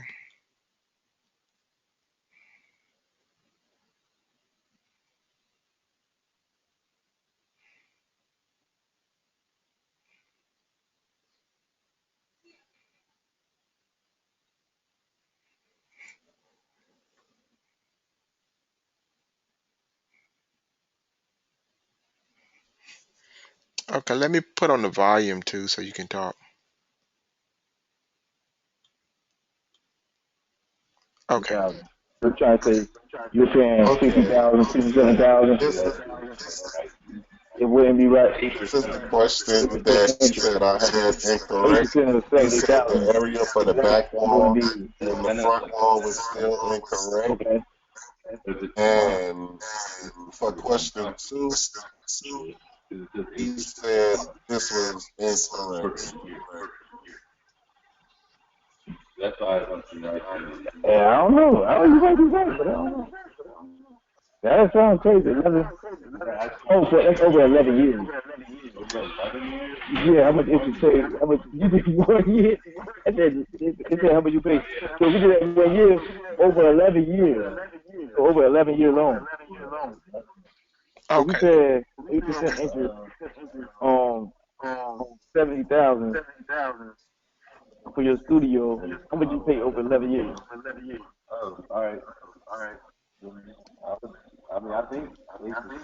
Did you hear me, Professor? Yeah, I'm listening, but I got someone else in the background too. Let me see. Maybe that's Jared. Let me mute him. Okay, so all right, so say that to me again. Okay. This is one of the math questions. He told us that we are going to look to install an acoustic or gravity tile in your studio room. We want about 60% coverage of 2-inch thick tile on the back wall and the back half of both side walls. We want 30% of 1-inch thick tiles on the front half of the side wall and the front wall. First, let's write down the measurement of the rooms. These do not have to be exact. Feel free to guesstimate. Okay, and he said that the front room of the area was wrong and the back wall was wrong. Okay, let's see. Can you scroll back up to the top? Let me look at it. Yes, sir. Okay, so the front wall, you've got a length. What is your length? Is 90 feet. What is your room's width? It's 10 feet. And what is your room's height? Is 8. Yeah, it is wrong. The reason Okay. why is because you multiply the length times the width. A wall is high. The length times the width is the floor. So if you go Okay, 90 so times I suppose. 90 times 10, it'll give you the floor because that's the length times the width. But to get the wall, you got to go high. So you got to go 9 times 8. Okay, and for the area of the left and right wall, I supposed to multiply 9 times 10. No, no, no, no. You can't use the width because the width is always the floor. Okay, Right. So the so it'll be walls are going to have the same. What you'll do is one will be 9 times 8, 8, and then the other one will be 10 times 8 because the width times the height. Can I have the screen back and I'll show you what I'm talking about? yes, sir. Yes, sir. All right, good deal. Let's get back to where we were. Okay. Okay, I thought I got it back. Hmm. All right. So did you give it back to me? Okay, hold on now. I do that? Hmm, maybe I can get it Yes, back. sir. I gave it back to you. Okay, so it should come back to me here in a second. Share my screen. Yeah. Okay. All right. So let's look at it, and then you'll see what I'm talking about. Okay. So what I'm gonna do is I'm gonna make a two-dimensional figure. Okay. Okay. It's a room, but it's gonna be two-dimensional because I Okay. don't have the ability to draw it three-dimensional. Now, the one thing that's nice about all of this is that the height is gonna be the same throughout. Okay. So what I'm gonna do is I'm just gonna show the floor plan. Okay. So here's Okay. the floor of the building. Okay. Now, okay. So let's say here we've got this one's gonna be. We'll say this one is 12, and then it's gonna be wide about 6, but the height is gonna be 10. So h will equal 10. Okay. Okay. So what that means is this wall right here is gonna be 6 by 10, 6 feet, and it's gonna be 10 high. This one's gonna be 12 by 10. Okay. This one right here is gonna be 12 by 10 because it's rectangular. Okay. Okay. And then this one over here is gonna be 6 by 10. Okay. All of them are going to be multiplied by 10 because the height is going to be the same. Okay, like if you walk into a building, the height is the same. If the ceiling is 10 feet high, it's always 10 feet high, no matter what wall you're looking at. Okay. Okay, so the front and the back is going to be 6 by 10, and the sides are going to be 12 by 10. So if you're looking at the length, we said that the length was 12, Mhm. and we said that the width was 6. So when we draw it out on the thing, we see that the length and the width gets multiplied by the height to get the dimensions for the wall because the wall is always high. It's always moving higher. It's high. And Okay. another way So you from can, a side. yeah, another way you can So do it is look at a room in your house and you'll see the same thing. If you say, well, if I'm going to paint the walls in the room of this house, if you start your measurements, you're going to notice that that all of those walls are going to be getting one number they're going to all have in common is the height from the floor to the ceiling. So you're going to say, well, okay, you got, what is the dimension from the floor to the ceiling? And then that's going to be multiplied by the length of, of one side of the room and by the width of the other side of the room. okay. So it's gonna be multiplied. Say for instance, it's gonna be multiplied 12 by 6, and that's gonna give me 72. And No, you can't. You 72 can't multiply times by. 10.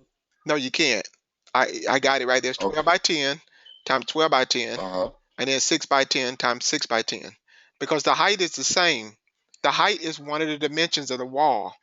So it's gonna always be a dimension of any wall.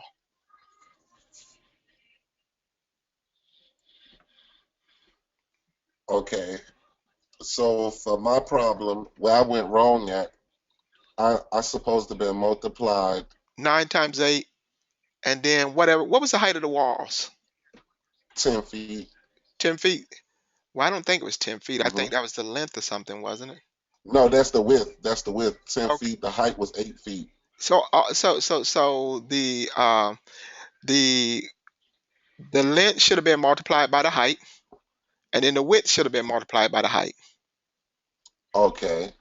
Okay, because the length is going to give you the size of the wall, and the width is going to give you the front walls. So if the height was 8, then it should have been 10 times 8, and then it should have been 9 times 8 to get the size of the wall. Okay. Okay, the Okay. height is going to be multiplied in there no matter whether you're dealing with the front of the walls or the side of the walls. You can't get around that. Okay, and much like if you looked at Oh, the walls in your house, if you decided one of the things you could probably do to figure out a problem like that is, you could look at a room in your house and just say, well, okay, if I'm going to paint this wall and I need the square foot of this wall, the area of this wall, what do I have to measure? And then you just go about measuring it. Measure all four, sides of a wall. And then one thing you're going to find in common is that there's going to be one number that's going to be in common when you finish with the top to bottom and the side to side, and that's going to be the height. If you get a okay. room in your house that's got four walls on them, you're gonna look and you're gonna say, well, wow, one of these numbers is always the same, and that's gonna be the height or the top to bottom.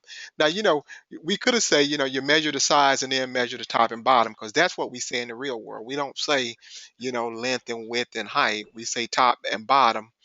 Start at the bottom, measure up to the top, or from the floor to the ceiling, and then from Right. side to side. But the side to side, depending on you know which wall you're talking about, is either going to be the length or the width. But if you measure the width of a room, you're still going side to side.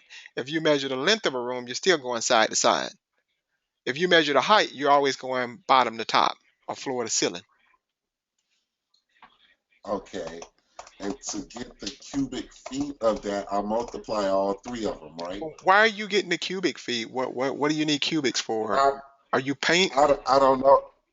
I don't Are you? know. Is that like the He paint? Is the paint measured in cubic feet or square? I'm trying to figure out. he asking what is the volume of the room. Okay, yeah, that'll do it then. The volume will be cubic. But Okay, so the, so the volume of the room will be multiplied the width times the length times the height, right? right, yes, 3 dimensions. Okay. But Okay. okay, because I guess this is a project that you're doing inside the classroom, right? Yes, sir. Okay, but what's the volume for? Why do you need the volume of a room? I guess for the acoustic absorption material. Okay, okay, that makes sense. Yes, sir. Um, so he just was telling me to look at question one and question two. I pretty much got question one now. Question two was asking me about the test score percentage. For assignment 1 through 4, they each was worth 5 points, and he told me to calculate um, the overall score of the written assignments together, and it was 20% because it was like 4 test scores he had, right? So it was 20% of the grade counted for that. And he said how many points it is for midterms, and midterm was worth 25%. And then he said how many points worth for the final grade, and it was 30%. And he told me to add those two together, and I got 55%. And then he wanted us to write down each assignment and what they was worth. And then he told me to calculate it. And then he said if the homework grade improved by 20%, what would his overall grade be then? The homework grade was a 75. Okay. Yeah, and then increase that by 20%. You just multiply it by 1.2. And Okay, then, you multiply 75% by 1.2. yeah, and that'll increase it by 20%. Anytime you want to increase something by a percentage, you just multiply it by 1 point, whatever that percentage is. And I was somehow thinking in my head that I thought sure I was right, but obviously I was wrong. I was multiplying it by 0.2%. Well, you can do that, but if you do that, then you still got to add the 75 to that. That when you go 1.2 times 75, 1 times 75 is 75. So the 1 accounts for the 75 so that you only have to do one operation is multiplication. You don't have to add the 75 at the end. So that's why we go 1.2. Anytime you don't want to add after you finish multiplying, if you put a 1 in front of the number that you're multiplying, it'll keep you from having to add the original to the new number. Okay, so Okay, right, and you'll see that same type of problem in the compounded interest problem, like where they'll have a equals p times 1 plus r over n in parentheses raised to n over 2 power.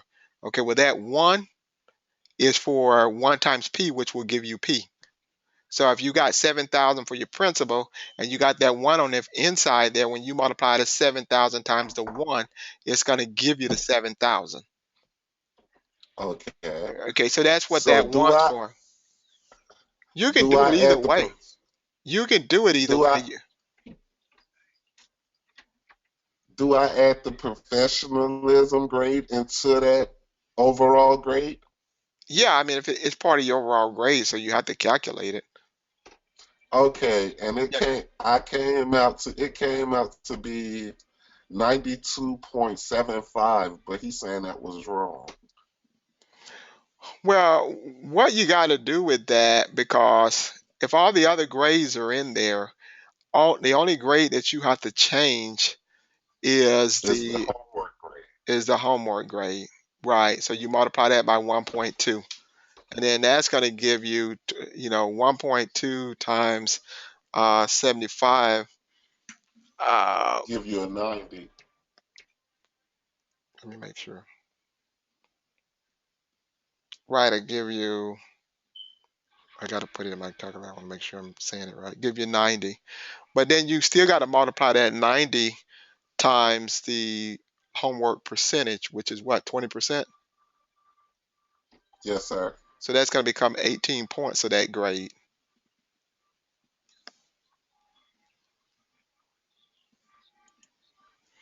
Now, another way you could do that same problem is if you took the 75% and multiplied it by 20, and that gave you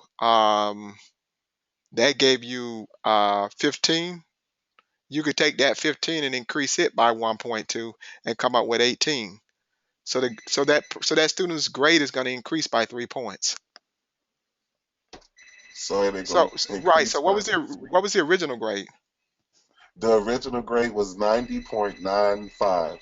Okay, so the new grade would be 93.95. Okay. Okay.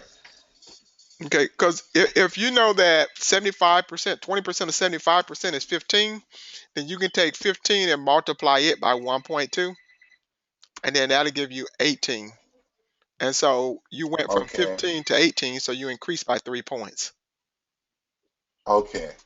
Okay, Okay. so then you just add that to the 90 point, whatever that was. 95.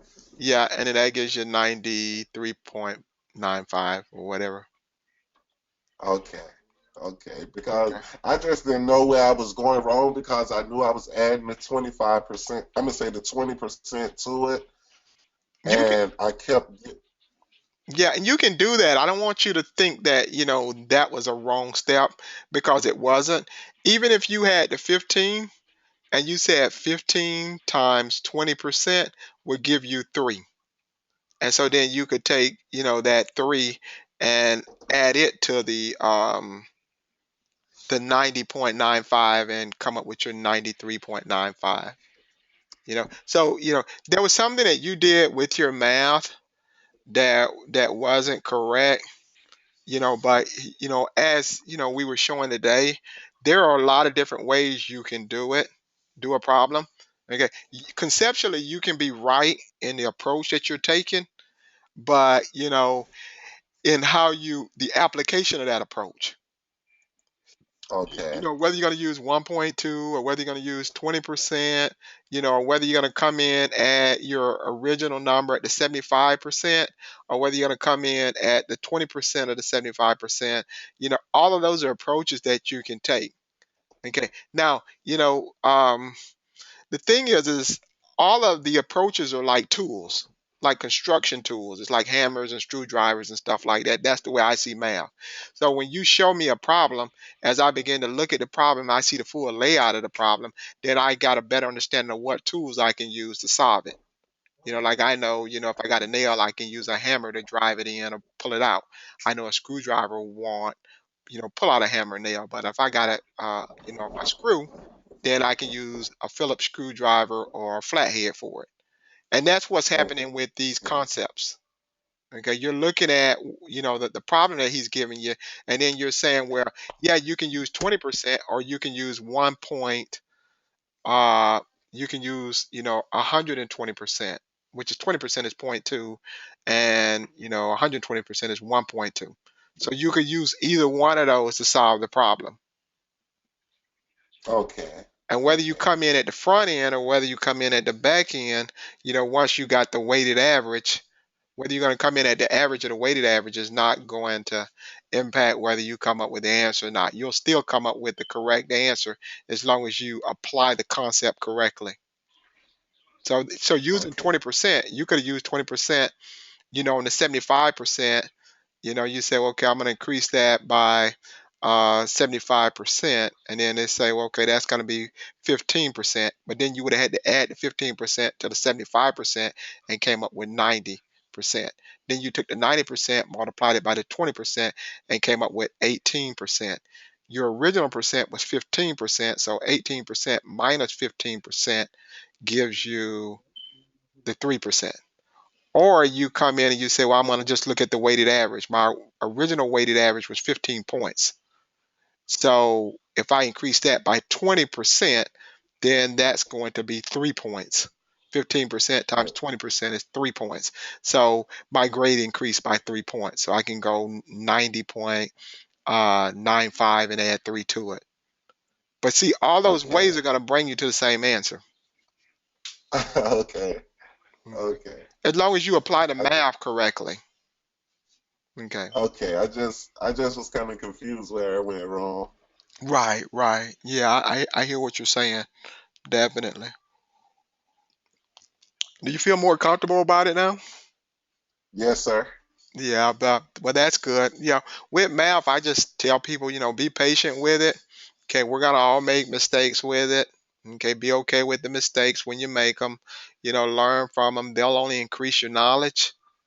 Okay, and double check your work. Okay, because that is going to be important. And then I always say, just apply the common sense test to it. Look at it and say, does this make sense? Or take something that you've experienced or done or seen that's similar to it, and look at it in context of that. Yes, sir. Okay. All right. Good deal. You got any more questions All for me? right. No, sir. That was pretty much it. Okay. Good deal. Thank you. Okay. You're welcome. Okay. Bye bye. Jared. Okay. I'm gonna unmute you. Okay, Jared. You said you were having problems with the compound interest Yes, problem. yes, I did. Okay. Can you hear me? Yes, I can hear you. Okay.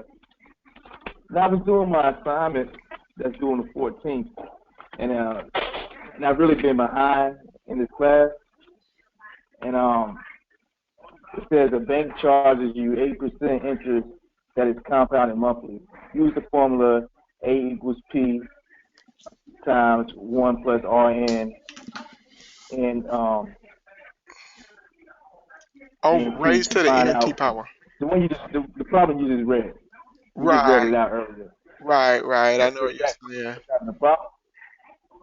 Right. What I can do is I give you one that's similar. Okay.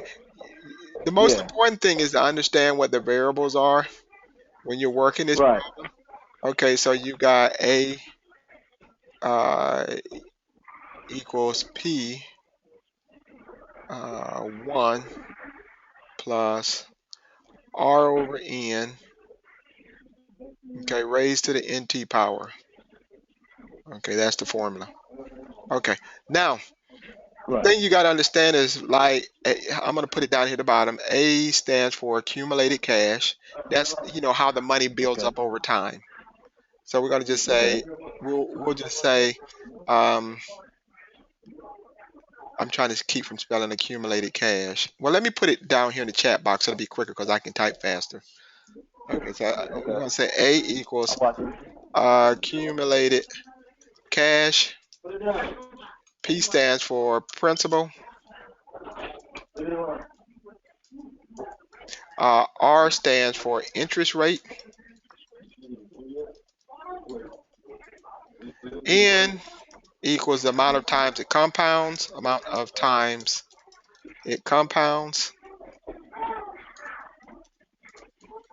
Okay.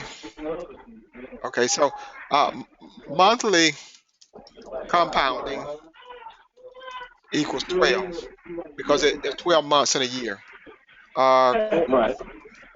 Quarterly compounding is 4 times a year because there's 4 quarters in a year. Okay. And then Right. T equals the time. Okay. In terms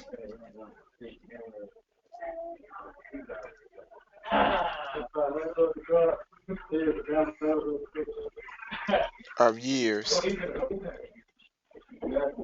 or however, yeah. So that's in terms of years. So let's see. T equals time. Okay. So let's say they say that you got 7,000 principal. So I'm going to put it all in. 70 old. Let me Okay. say, let me say, let's say you are invested. Well, we're gonna say borrow. It doesn't matter. Borrow 7,000. 7,000. Okay. Okay, that's your principal. We're gonna say the interest rate. Interest rate equals interest rate is 6%. Okay.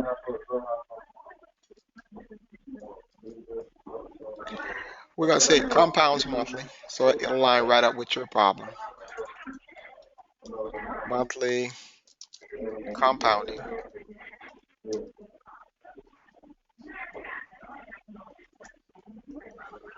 and we've got, and it's gonna do this for 4 years. So that's the time, 4 years. Time is 4 years. Okay, so that's the time, 4 years. Okay, and all right, so from here we're gonna plug in all these numbers. Now, Mhm. the the calculator will do the math for you if you put it in the correct way. All you got to do, Right. because your calculator's got parentheses and everything in it. So it'll do the math for you. So we're gonna put 7,000. Then we're gonna hit the multiplication key with parentheses here. If you put the parentheses in there, the calculator will perform the order of operations for you. Okay. Okay. And then And Alex, oh you talking no, about an Alex no, not in or just a Alex. regular calculator? Oh, you got. You're right. For some reason I was thinking you're in the classroom. Yeah. See, I don't have. I gotta get another calculator then. Okay. Well, so here we got R over N. So R in this case is 6%. I'm going through here. So we're gonna convert that to a decimal. 0.06, and then that's gonna be divided by 12. Okay. Let's see. So that's 12. And then you Okay. got 4 years, so we're gonna go 4 times 12. up 4, top here. 12. Okay. Okay, so that's Okay. 4 times 12 up top.